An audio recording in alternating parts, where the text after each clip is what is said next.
வெண்முரசு. வெண்முகில் நகரம் 40. பகுதி 9. பெருவாயில்புரம் 3. வாசிப்பது சந்தீப். துவாரகைக்குச் செல்லும் நீண்ட கற்பாலச்சாலையில் நடக்கும்போது சாத்யகி ஏன் கைகளை கோர்த்துக் கொள்ளச் சொல்லப்பட்டது என்பதை உணர்ந்தான். தொழும்பர்களாக வந்தவர்கள் அனைவருமே ஒரு பெருநகரை முதன்முறையாக பார்ப்பவர்கள். அவர்களால் இரண்டு பக்கத்தையும் நோக்கி விழுதிகைக்காமலிருக்க முடியவில்லை. பெருகிச் சென்று கொண்டிருந்த கூட்டத்தில் கைகோர்த்துக் கொண்டு சென்ற போதிலும் அவர்கள் முட்டி மோதி தடுமாறினர். 2 முறை கைச்சங்கிலி உடைந்து மூவர் நெரிசலில் தவறிச் சென்றனர்.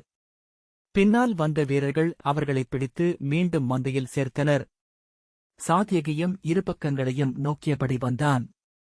சீராக நடப்பட்ட மலர் மரங்களும் வேப்ப மரங்களும் செறிந்த சோலைக்குப் பின் காவல் நாயகங்களின் மாளிகைகள் வரத் தொடங்கின. அனைத்துமே உருண்ட பெரிய தூண்கள் கொண்ட முகப்பும் உப்பருகே நீண்ட மாடமும் திரைச்சீலைகள் ஆடிய பெருஞ்சாளரங்களும் கொண்டிருந்தன. ஒவ்வொன்றுக்கும் முன்னால் வணிகர்களும் வீரர்களும் நிறைவகுத்து நின்றிருந்தனர். மாளிகைகளின் முகடுகளில் யாதவர்களின் கருடக்கொடி பறந்தது. மாளிகைக்கு முன்னால் அந்தந்தக் காவல் நாயகத்திற்குரிய கொடிகள் பறந்தன. நண்டு, ஆமை, எருமைக்கொம்பு, வில், பற்சக்கரம், நங்கூரம், குதிரை, வளைதடி என வகை வகையான குறிகள்.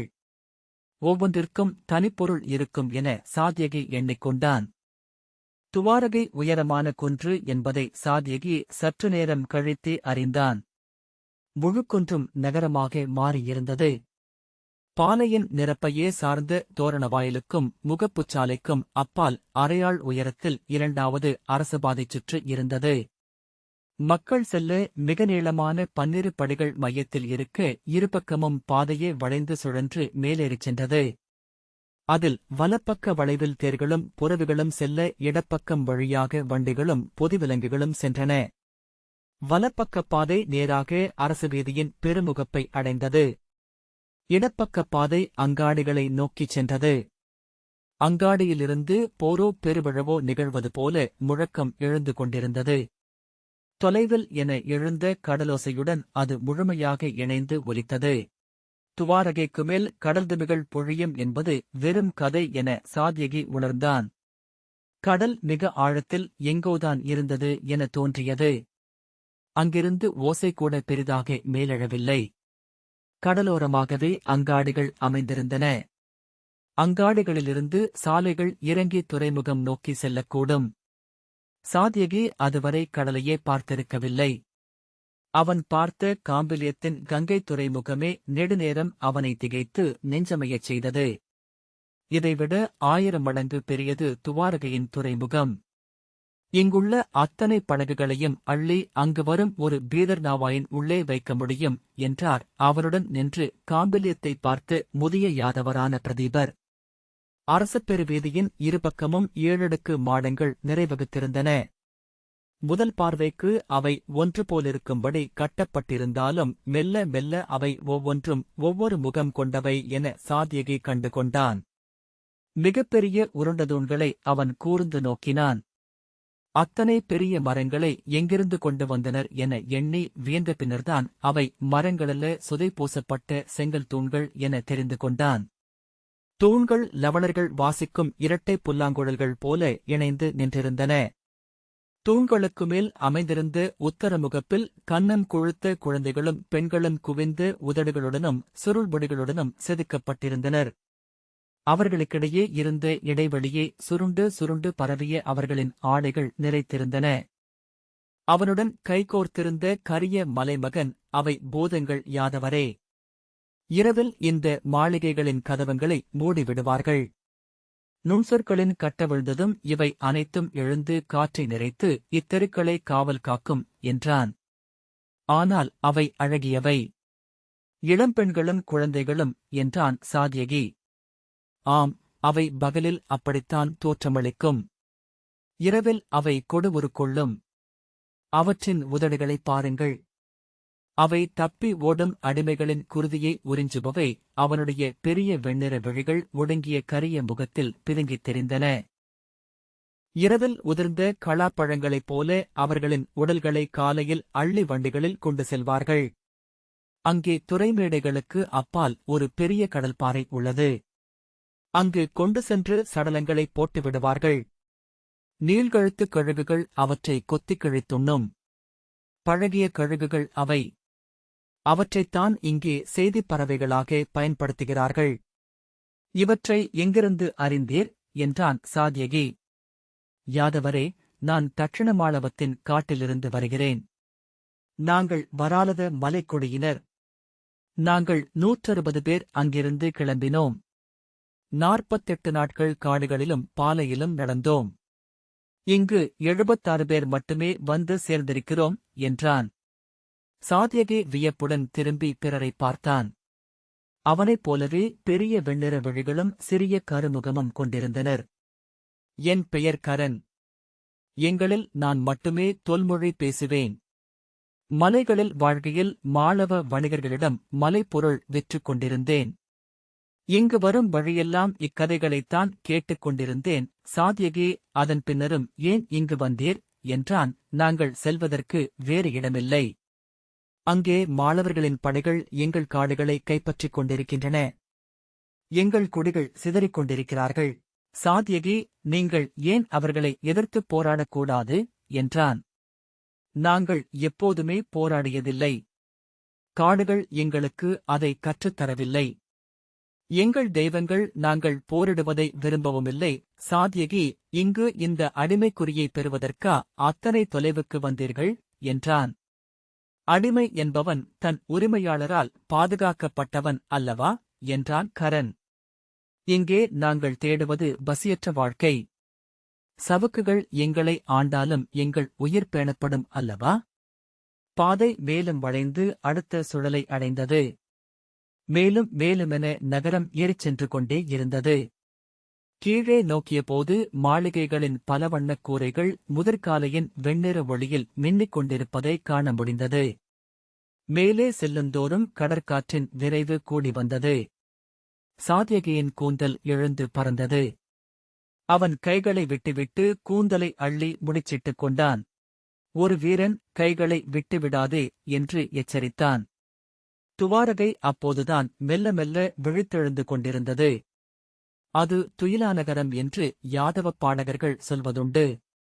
அங்கே வணிகம் முழுக்க இரவில்தான் நிகழும். இரவெல்லாம் விழித்திருந்த வணிகர்கள் முற்பகல் முழுக்க துயில்வார்கள். அவர்களின் வினைவலரும் ஏவல்மாக்களும் கூட வெயில் சாய்ந்த பின்னரே எழுவர். நகர்கொடிகளில் வணிகர்களே மிகுதி என்பதனால் காலையில் எழுந்து கடமையாற்றுபவர்கள் அரசப்படையினரும் அலுவலர்களும்தான். சாலை நிறைத்து சென்று கொண்டிருந்தவர்களின் முகங்களை நோக்கியபடி சாத்யகி சென்றான். காலையிலேயே நீராடி உயர்தரமான பஞ்சாடைகளையும் பட்டாடைகளையும் அணிந்திருந்தனர். மரவுரியணிந்த பிற எவருமே கண்ணுக்குப் படவில்லை. பல வண்ணங்களில் பல வடிவங்களில் தலைப்பாகைகள். முகப்பில் கருடக்குறி கொண்டவர்கள் அனைவரும் அரசப் பணியாளர்கள் என்று தோன்றியது. சிலர் பொன்னிலும் சிலர் வெள்ளியிலும் சிலர் செம்பிலும் அக்குறிகளை அணிந்திருந்தனர். ஒருவரோடு ஒருவர் பேசியபடி விரைந்து சென்றவர்கள் அவர்களை ஆர்வமற்ற விழிகளால் நோக்கி திரும்பிக் கொண்டனர்.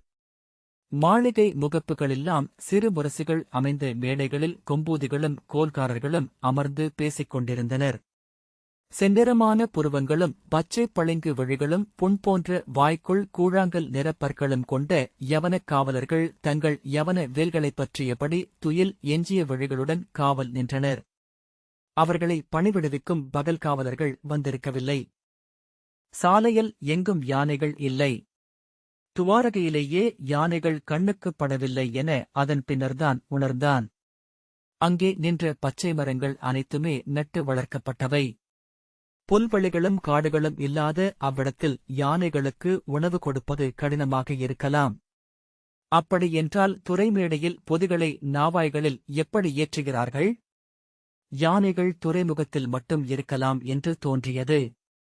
ஆனால் அவை அங்கிருந்தால் நகரிலும் தென்படாமலிருக்காது. புறவிகளும் முற்றிலும் மாறுபட்டிருந்தன. கங்காவர்த்தத்தின் புரவிகள் முதுகு பறந்து வயிற்றின் அடிப்பக்கம் வளைந்து இரட்டை மார்புடன் முரசு முழக்கும் முழைக்கோல் போன்ற குழம்புகளுடன் இருக்கையில் துவாரகையின் புரவிகள் கிளியலகு போன்று கூரிய குழம்புகளுடன் சவுக்கு போலச் சுழன்ற கால்களுடன் ஒடுங்கி நீண்ட உடலும் மிக நீளமான கூர்முகமும் எப்போதும் நடுங்கி அசையும் சிறிய காதுகளும் கொண்டிருந்தன. அவற்றில் அமர்ந்த வீரர்கள் எடையற்ற சிறிய விற்களை தோளில் மாட்டி கடிவாளத்தை பற்றாமல் சரிந்து அமர்ந்து பேசிக்கொண்டு சென்றனர். 7வது சுற்றில் மீண்டும் கோட்டை வாயில் வந்தது. அங்கே நின்றிருந்த யவனக்காவலர் அவர்களைக் கொண்டு வந்த வீரர்களிடம் ஒப்புச்சான்றுகளைப் பெற்று உள்ளே அனுப்பினர். இருபக்கமும் நின்ற மாளிகைகள் அனைத்துமே வெண்ணிறமான குவை முகடுகள் கொண்டவையாக மாறின. அல்லி மொட்டுகள் எழுந்த குளம் போன்றது துவாரகை என்ற யாதவர்களின் பாடலை சாதியகே நினைவு கூர்ந்தான். மேலே கிருஷ்ணனின் அரண்மனையின் உப்பரிகையிலிருந்து நோக்கும்போது அப்படி தெரியலாம். அதைப் பாடிய பாணன் அங்கு நின்று பார்த்திருக்கலாம். பாணர்கள் காற்றுபோல் எங்கும் செல்லும் வல்லமை கொண்டவர்கள். 18வது அடுக்கில் மீண்டும் அரண்மனையின் கோட்டை முகப்பு வந்தது. பெருவாயில் வெண்கலக்கு முழிடப்பட்டு மரக்கதவால் மூடப்பட்டிருந்தது. திறந்திருந்த திட்டிவாயில் வழியாகவே அரச பணியாளர் உள்ளே சென்றனர். வாயிலின் இரு பக்கமும் பொறிக்கப்பட்டிருந்து பொன்பூசப்பட்ட சங்கு சக்கரத்தையும் நடுவே எழுந்து உச்சி வளைவில் தழல் நிறமான சிறகு விரித்த செங்கழுகின் சிற்பத்தையும் நோக்கி சாதியகி சில கணங்கள் கால் மறந்து நின்றான். கழுகின் செங்கனல் விழிகள் அவனை நோக்கின. பொன்னிறமான அலகு சற்றே திறந்திருந்தது. உச்சியில் யாதவகிருஷ்ணனின் மாளிகை பெரிய வெண்முகை கூட்டம் போல குவை முகடுகளுடன் எழுந்து நின்றது. அவற்றில் பறந்து நூற்றுக்கணக்கான கொடிகளின் படபடப்பை விழிதூக்கி நோக்கினான். வானொலியில் கண்கூசி விழிநீர் நிறைந்து காட்சி மறைந்தது. இவ்வழி செல்க என்று வீரன் அவர்களுக்கு அறிவுறுத்தினான். கோட்டைக்கு இடப்பக்கமாகச் சென்ற பெரிய பாதையில் அவர்கள் திரும்பி நடந்தனர். அங்கிருந்த மாளிகைகளின் வெண்ணிறச் சுவர் பரப்பில் அரண்மனை முகடுகளின் குவை நிழல்கள் தெரிந்தன. தரையில் கொடிகளின் நிழல்கள் அசைவதைக் கண்டு சாதியகி கால் பதறினான். கொடிகளை மிதிக்காமல் அவன் விலகிச் செல்ல பிறர் அவனைக் கண்டு அதேபோல விலகி நடந்தனர். பெரிய முகமண்டபம் கொண்ட வினைநாயகத்தின் மாளிகை முகப்பை அவர்கள் சென்றடைந்தனர். கைகளை விட்டுவிட்டு நிறைவகுத்து நிற்கும்படி வீரர்கள் ஆணையிட்டார்கள். கருங்கற்பாளங்கள் பரப்பப்பட்ட முற்றத்தில் வெயில் கண்கூசும்படி பரவியிருந்தது.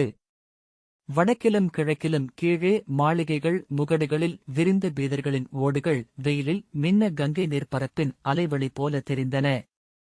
ஒவ்வொரு மாளிகையையும் சூழ்ந்திருந்த மலர் மரங்களின் நிழல்கள் நீர்ப்பாசிப் பரப்புகள் என காற்றில் நெளிந்தன. தெற்கு திசையிலிருந்து காற்று சுழன்றடித்து ஆடைகளை படபடக்கச் செய்து. ஒப்புமணம் கொண்ட குளிர்காற்று. அங்குதான் கடல் இருக்கிறது என சாதியகி எண்ணிக் கொண்டான். மிகப்பெரிய கோட்டை ஒன்றால் அத்திசை பாதியளவு மறைக்கப்பட்டிருந்தது. திசைகளை இணைத்துக் கட்டியது போல இடைவெளியே இல்லாமல் கட்டப்பட்ட சற்றே வளைந்த அக்கோட்டை வாயிலை அவன் விழியுமைக்காமல் நோக்கிக் கொண்டு நின்றான். அதன் பின்னர்தான் அக்கோட்டைப் பரப்பின் மேல் ஒரு வெண்ணிற மலர்வடிவை சாதியகி கண்டான். அடுத்த சில கணங்களில் அது கப்பல் என்று அறிந்தான். உடனே அந்த நீல நிறமான கோட்டை மாபெரும் நீர்வழி என்று தெரிந்து உடல் சிலிர்த்தான். அலைகளின் நெளிவை காண முடிந்தது. விழிவிரித்து இருபக்கமும் மாறி மாறி முகம் திருப்பி கடலையே நோக்கினான்.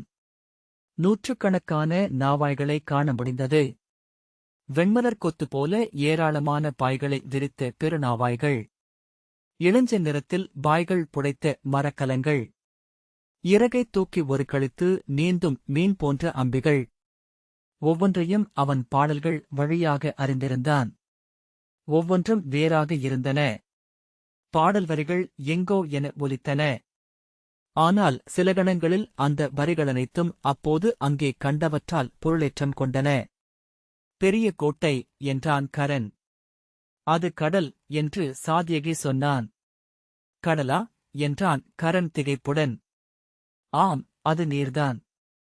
கூர்ந்து பாரும், அலைகளை காண முடியும். கரன் மேலும் திகைப்புடன் வாய்திறந்து நழுவி விழுந்து விடுமென துருத்திய விழிகளுடன் நோக்கி பெருமூச்சு விட்டான். ஆம், நீர்தான் என்றான்.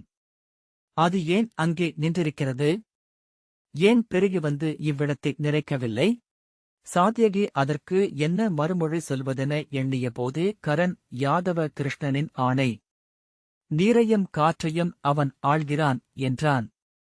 பின்னால் நின்றிருந்து அவன் குலத்தினர் உரக்க ஏதோ கேட்க அவன் அவர்களின் மொழியில் மிக விரைவான சொற்களுடன் விளக்கத் தொடங்கினான். அனைவரும் இணைந்து குரலெழுப்ப பறவைகள் கலைந்தது போல ஓசை எழுந்தது.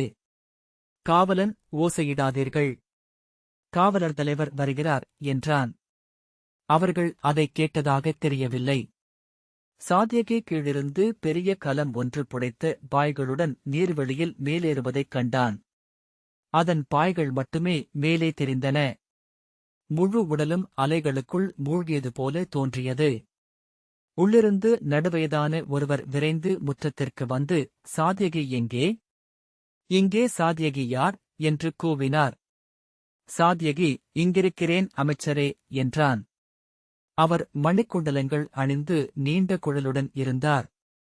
பொன்னூல் பின்னிய பட்டுச்சால்வையை அள்ளிப் போட்டபடி அவனை நோக்கி மூச்சிறைக்க ஓடிவந்து, நீயா? மூடா, நீ விருஷ்ணி குலத்தவனல்லவா? நீ ஏன் இந்த நிலையில் நின்றாய்? என்றார்.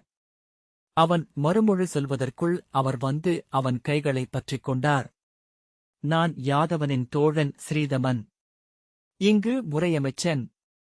விருஷ்ணி குலத்தவன் நீ என சற்று முன்னர்தான் ஓலைக்குறிப்பை நோக்கி அறிந்தேன் மிகவும் தற்செயலாக. இல்லையேல் நான் காணாமலேயே போயிருப்பாய். நல்லூழ்தான். மிகப்பெரிய நல்லூழ்தான். சிரிப்பும் கொந்தளிப்புமாக அவன் தோளைப் பற்றி உலுக்கினார். யாதவ மாமன்னரின் மருகன் நீ. இப்படியா வருவது? உன் தந்தையின் ஓலையுடன் வந்திருந்தால் உன்னை வரவேற்க 7 அமைச்சர்கள் தோரணவாயிலுக்கு வந்திருப்பார்களே என்றார். சாத்யகி, தந்தையின் ஓலையுடன்தான் வந்தேன் அமைச்சரே. அதை இளைய யாதவரிடம் பின்னர் கொடுக்கலாமென நினைத்தேன் என்றான். மூடா மூடா என்று கூவிய ஸ்ரீதமர் அவன் தோளை நோக்கி தொழும்பர்குரி என்றார். சாத்யகி அதை நோக்கிய பின், இருக்கட்டும். நான் என்றென்றும் இளைய யாதவரின் அடிமை. அதற்குமேல் இங்கே நான் எதையும் விழையவில்லை என்றான். ஸ்ரீதமரின் கண்கள் கனிந்தன. ஆம், நீ விருஷ்ணிகுலத்தோன். அந்த உளவிரிவை உன்னிடம் காண்பதில் வியப்பில்லை. வருக. அரசர் உன்னை சந்திக்கட்டும் என்று அவன் தோள்களை அணைத்துக் கொண்டார். கரன் அவன் கைகளைப் பற்றி, யாதவரே, யார் இவர்? எங்கு கொண்டு செல்கிறார்? தனியாக செல்ல வேண்டியதில்லை. தகுதியற்ற தொழும்பர்களை உடனே கொன்றுவிடுகிறார்கள் இங்கே என்றான். இல்லை, இவர் என் உறவினர் என்றான் சாத்யகி. உறவினரா? உமக்கா என்றான். பொய் சொல்கிறார்கள் யாதவரே, செல்லாதீர். எங்கள் குடியுடன் இணைந்து நின்று கொள்ளும். ஸ்ரீதமர், இவர் யார்? உனது தோழரா என்றார். ஆம், இந்நிலையில் அறிமுகமானவர் இவர். மாளவத்தின் வராலத குலத்தைச் சேர்ந்த மலைமகன். கரன் என்று பெயர். பின்னால் நிற்பவர்கள் அனைவருமே அவரது குலத்தவர்தான் என்றான் சாத்யகி. மாளவர்களின் படைகளை அஞ்சி இங்கு வந்து தொழும்பர்களாக சேர்ந்துவிட்டார்கள். ஸ்ரீதமர் புன்னகையுடன், வராலதரே, இங்கு தொழும்பர் என எவரும் இல்லை. இங்கு குலமுறை பதிவுக்குப் பின் நீங்கள் அரண்மனையின் அலுவலர்களுக்கு நிகராகவே நடத்தப்படுவீர். மானுடரை விலங்குகள் போல் சவுக்காலடிப்பதும் விற்பதும் பிற வகையில் அவமதிப்பதும் இங்கில்லை என்றார். கரண் தெரிக்கும் விழிகளுடன் நோக்கி, ஆனால் என்றான். பாரத வருஷத்தில் எங்கும் தொழும்பர் முறை என்பது ஒன்றே. இங்கே நாங்கள் தொழும்பர்களைப் பெறுகிறோம். அவர்களை குடிகளாக ஆக்கிக் கொள்கிறோம். இங்குள்ள அனைவரும் புகலிடம் தேடி வந்தவர்களே. வந்தபின் அனைவரும் இளைய யாதவரின் தோழர்கள் என்ற பின் சாத்யகியிடம் வருக என்றார் ஸ்ரீதமர். சாத்யகி அவருடன் சென்றபடி, இங்கே தண்டம் இல்லை என்றால் ஒழுங்கு எப்படி வரும் என்றான். ஸ்ரீதமர், தண்டம் இல்லை என எவர் சொன்னது? இளைய யாதவர் கூறிய படைவாள் போல இரக்கமற்றவர் என அனைவரும் அறிவர். ஆனால் முறையான மன்ற சூழ்தலுக்குப் பின் பிழை வகுக்கப்பட்டு அதற்குரிய தண்டமே அளிக்கப்படும் என்றார். இந்நகரம் முற்றிலும் புதியது யாதவரே. இங்குள்ள நெறிகளும் புதியவை. ஏழ்கடல் சூழ்ந்த பேருலகமெங்குமிருந்து புதியவை இங்கு வந்து கொண்டிருக்கின்றன. இந்த புறவிகள் சோனக நாட்டிலிருந்து வருபவை. இந்த வெண்பளிங்குச் சிற்பங்கள் எவர்களுடையவை? இந்த யானை தந்தச் செதுக்குகள் காப்பிரி நாட்டைச் சேர்ந்தவை. அந்த வெண்களிமண் தூண்கள் பீதர்களால் கொண்டு வரப்பட்டவை. நீர் இங்கு பேசப்படும் மொழியையும் நோக்கலாம். அதுவும் அனைத்து மொழிகளிலிருந்தும் சொற்களைப் பெற்று உருவானதே. அதை மணிமிடைப்பவளம் என இங்கு சொல்கிறோம்.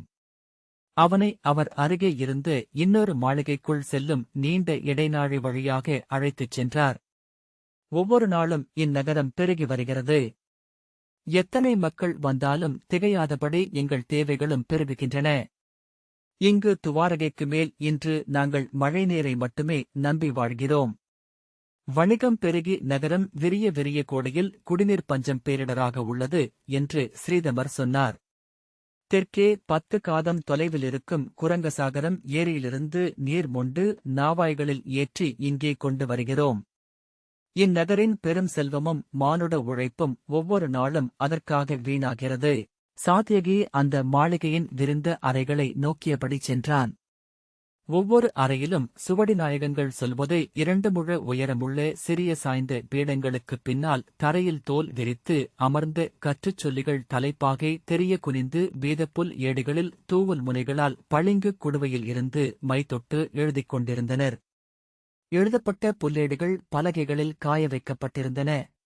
ஏடுகளையும் இலச்சினைகளையும் குறியப்புச்சுவடிகளையும் கொண்டு நூலேந்திகள் அறைகளில் இருந்து அறைகளுக்கு காற்று போல ஓசையின்றி சென்று கொண்டிருந்தனர். ஆகவேதான் ஒரு பெருந்திட்டத்தை தொடங்கவிருக்கிறோம் என்றார் ஸ்ரீதமர். குரங்கசாகரத்தில் வந்து சேரும் கோமதி ஆற்றை 3 பெருங்குன்றுகளால் தடுத்து துவாரகைக்கு அருகே கொண்டுவரலாமென்றனர் சிற்பிகள். 3 வருடங்கள் அதன் வழியை ஆராய்ந்து பிருத்விசூத்ராகிகள் அதற்கான வாஸ்து மண்டலத்தையும் வரைந்தெடுத்துவிட்டனர்.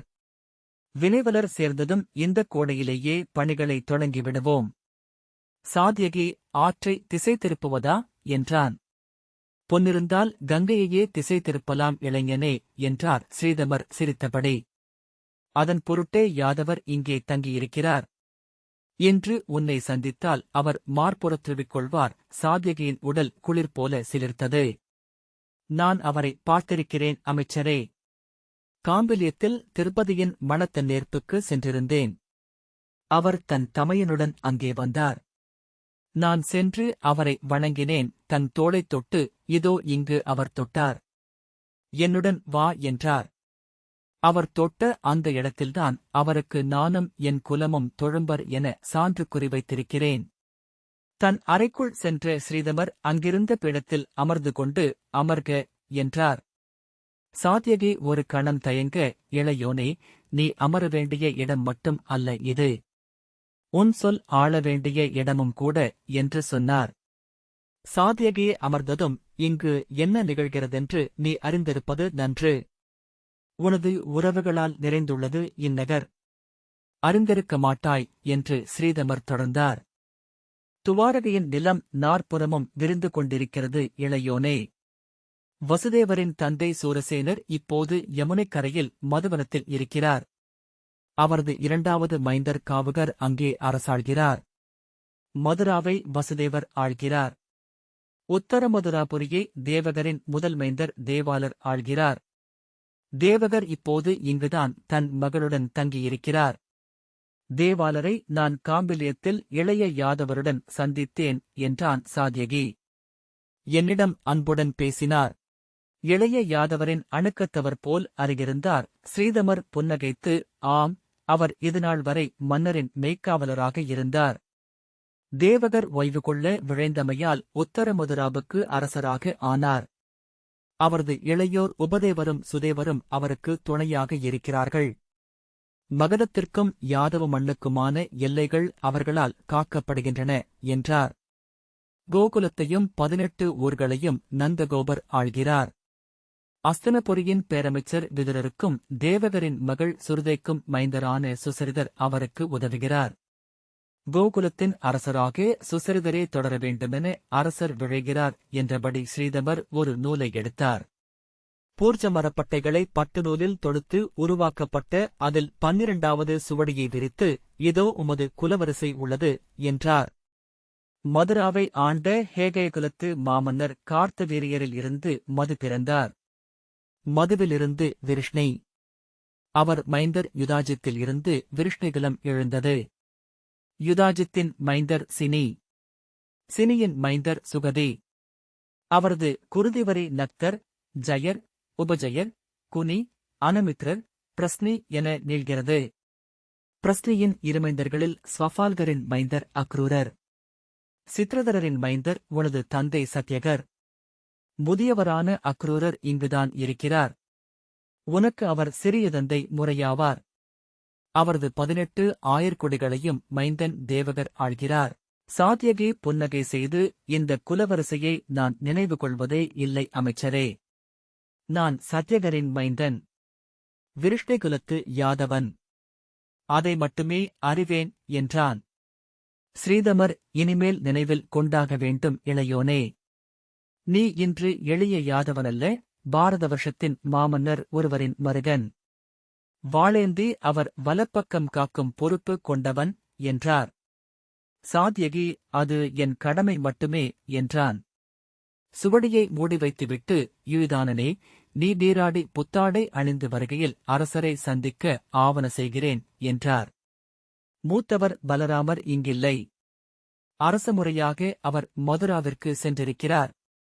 இருவரில் ஒருவர் மட்டுமே இங்கிருப்பது வழக்கம். சாத்யகி, நான் அன்னை தேவகியையும் யசோதையையும் சந்திக்க விழைகிறேன் அமைச்சரே. அவர்களை கதைகளாக கேட்டறிந்தவன். கண்களால் கண்டேன் என்றால் என் குலத்து அன்னையரும் அகநிறைவடைவர் என்றான். ஸ்ரீதமர், இது உனது நகரம், உனது அரண்மனை யுயுதானனே. இனி நீ இங்கு எனக்கும் கூட ஆணையிடலாம் என்றார். இந்த வாசிப்பை கேட்டதற்கு நன்றி.